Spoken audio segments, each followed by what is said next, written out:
사도행전 11장.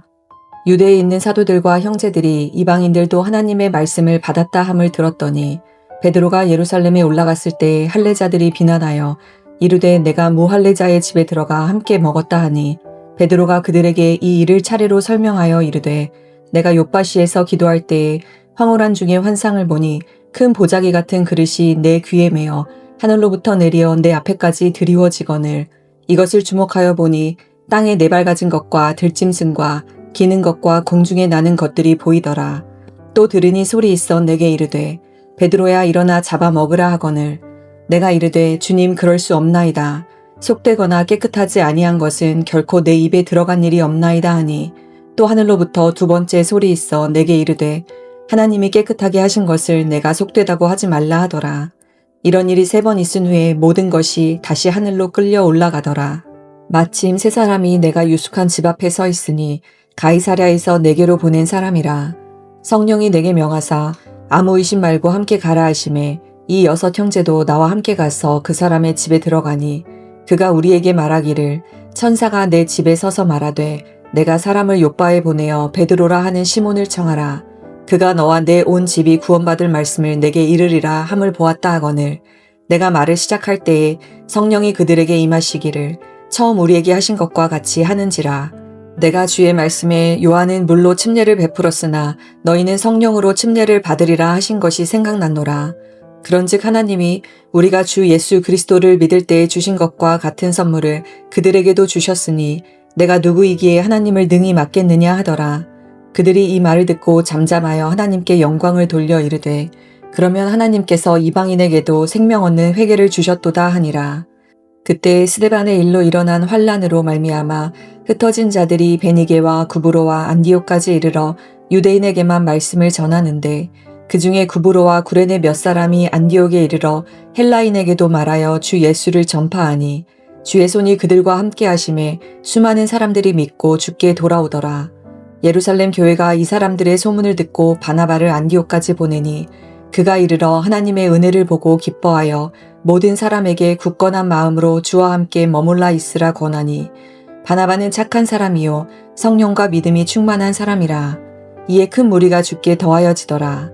바나바가 사울을 찾으러 다소에 가서 만나매 안디옥에 데리고 와서 둘이 교회에 1년간 모여 있어 큰 무리를 가르쳤고 제자들이 안디옥에서 비로소 그리스도인이라 일컬음을 받게 되었더라. 그때 선지자들이 예루살렘에서 안디옥에 이르니 그 중에 아가보라 하는 한 사람이 일어나 성령으로 말하되 천하에 큰 흉년이 들리라 하더니 글라우디오 때에 그렇게 되니라. 제자들이 각각 그 힘대로 유대에 사는 형제들에게 부조를 보내기로 작정하고 이를 실행하여 바나바와 사울의 손으로 장로들에게 보내니라. 아멘. 오늘 함께 읽은 사도행전 11장은 복음이 유대인을 넘어 이방인에게까지 확장되며 교회가 그 사실들을 받아들이는 과정들을 보여주고 있습니다.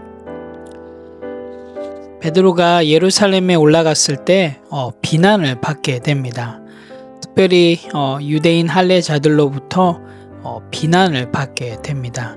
그 비난을 받게 된 이유는 바로 베드로가 이방인인 고넬료의 집에 들어가서 그들과 함께 음식을 나눈 사건을 두고 다른 유대인들이 베드로를 비난하게 되었습니다. 왜냐하면 당시 유대인들은 할례받지 않은 이방인들과 교제하며 식사하는 것을 금기시했기 때문입니다. 그런데 하나님께서는 베드로에게 이방인들도 복음을 받아들일 수 있음을 고넬료의 사건을 통해서 보여주셨습니다. 이것을 통해서 초대교회가 모든 민족에게 복음을 전해야 함을 나타내는 중요한 사건이 되었습니다. 그래서 베드로는 이방인 고넬료와의 만남을 설명했습니다. 이 설명을 통해서 예루살렘 교회의 의심과 비판을 해소하려고 했던 것이죠. 베드로는 자신이 기도 중에 본 환상에 대해서 설명을 합니다. 베드로는 환상에 대해서 이야기를 하면서 하늘로부터 하나님의 음성에 대해서 이야기를 해주고 있습니다. 하나님께서 그에게 주신 메시지는 본래 유대 율법에 따르면 부정하다고 여겨졌던 음식들을 이제는 하나님에 의해 깨끗하게 되었음을 알렸던 것이죠. 이것은 단순히 음식의 규정을 넘어서 예수를 믿는 모든 이방인들도 하나님의 구원의 대상이 되었다는 것을 예루살렘 교회 지체들에게 알려주기를 원했던 것이죠. 결국 하나님께서 편견 없이 모든 사람을 받아들이시며 더 나아가서는 우리 어떠한 경계를 두어서는 안 된다는 것을 이야기해주고 있습니다. 또한 베드로는 이방인 고넬료와 그 고넬료 사람들과의 만남을 언급하면서 이 모든 것이 하나님의 계획된 일로 이것을 통해서 유대인과 이방인의 벽을 허물고 복음이 모든 민족에게 전파되는 중요한 계기가 되었음을 이야기해 주고 있습니다. 그래서 베드로는 성령께서 아무 의심 없이 함께 가라고 명하신 것을 이야기하고 있습니다. 즉 하나님께서 유대인 아닌 사람에게도 복음을 전하도록 안내하심을 베드로는 이야기를 해주고 있습니다. 그리고 베드로는 이방인 백부장인 고넬료 집에서 복음을 전했을 때 성령이 이방인들에게 임한 사건을 회상하며 설명해 줍니다. 이것을 통해서 성령이 특정 민족이나 그룹에 국한되지 아니하고 예수 그리스도를 믿는 모든 사람에게 동일하게 임하신다는 중요한 진리를 이야기해 주고 있습니다. 18절의 말씀을 보면 베드로의 이야기를 듣고 베드로를 비난했던 그 모든 유대인 사람들이 베드로의 이런 이야기들을 듣고 잠잠하여지고 하나님 앞에 영광을 돌렸다라고 이야기를 합니다. 그리고 하나님께서 이방인에게도 생명을 얻는 회개를 주셨다라고 18절에 기록하고 있는데요. 이것은 초대교회 지도자들이 베드로의 설명을 들은 후에 그들 또한도 하나님의 역사하심을 깨닫고 영광을 돌림을 볼 수가 있습니다. 이것은 당시 유대인 중심이었던 초대교회가 이제는 하나님께서 이방인들에게도 구원의 기회를 주셨음을 인정하고 받아들였음을 보여주고 있습니다.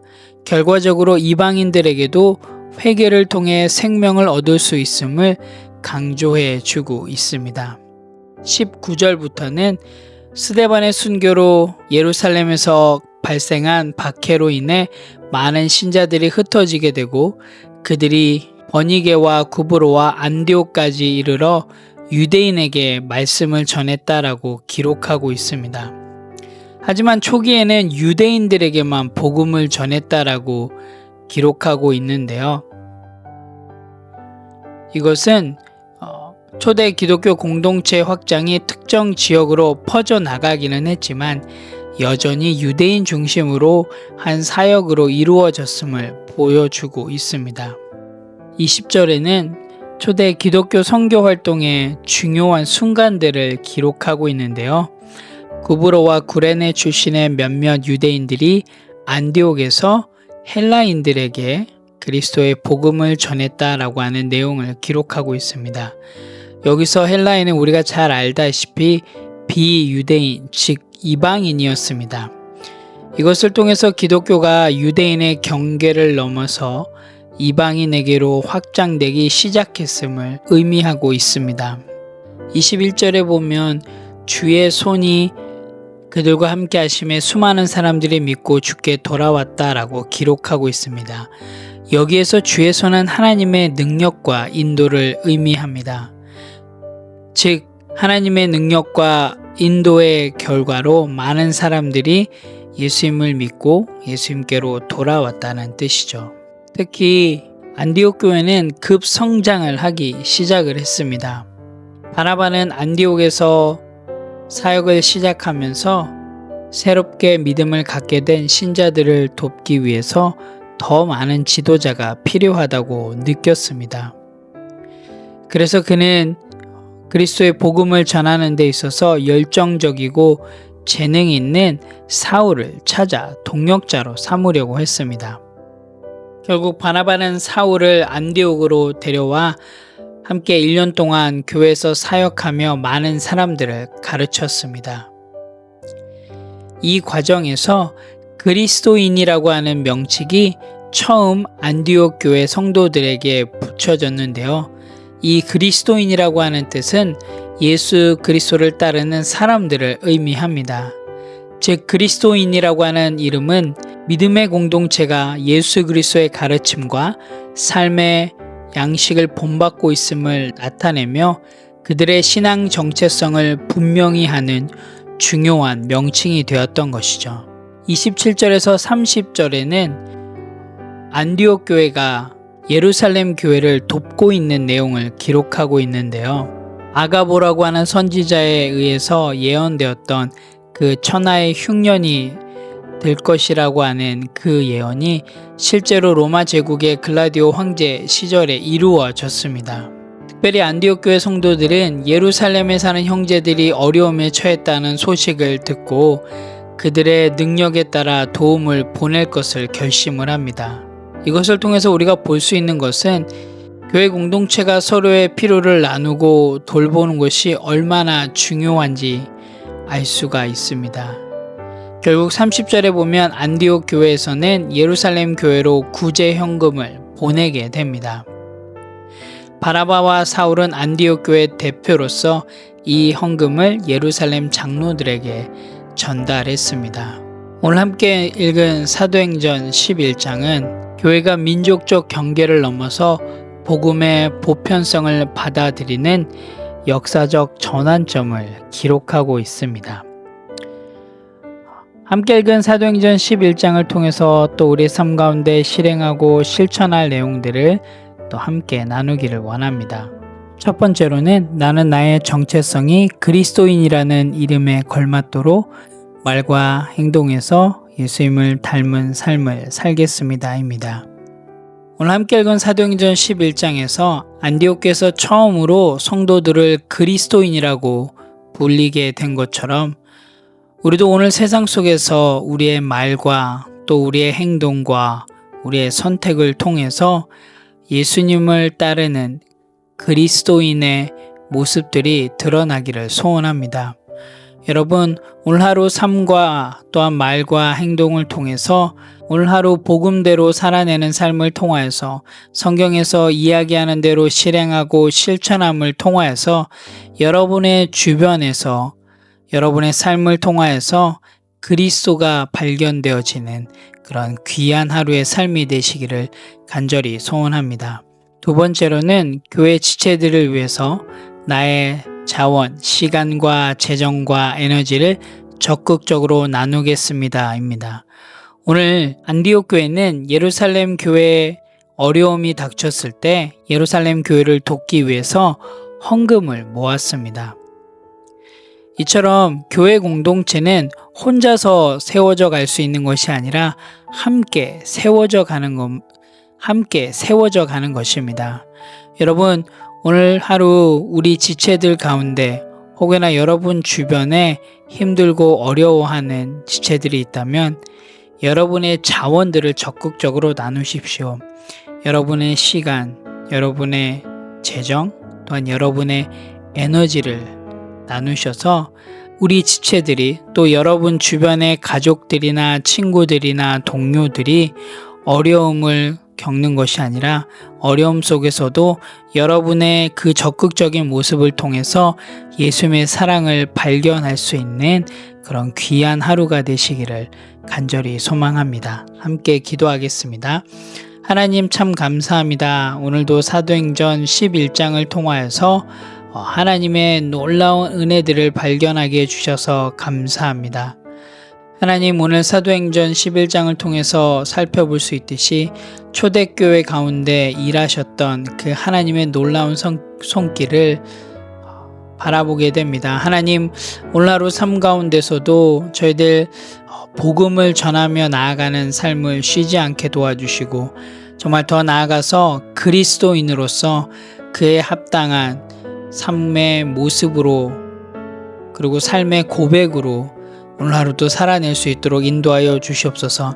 그래서 우리의 삶을 통하여서 그리스도가 발견되는 정말로 그런 삶이 될 수 있도록 하나님 오늘 하루도 인도하여 주시고 함께하여 주시옵소서. 특별히 하나님 기도하기는 우리 지체들 가운데 힘들고 어려움 가운데 있는 지체들 하나님 오늘 하루 특별히 돌아보게 도와주시고 함께 기도하고 또 함께 격려하고 또 함께 우리 뉴라이프 공동체를 세워갈 수 있는 그런 귀한 하루가 될 수 있도록 인도하여 주시옵소서. 감사드립니다. 예수님의 이름으로 기도합니다. 아멘.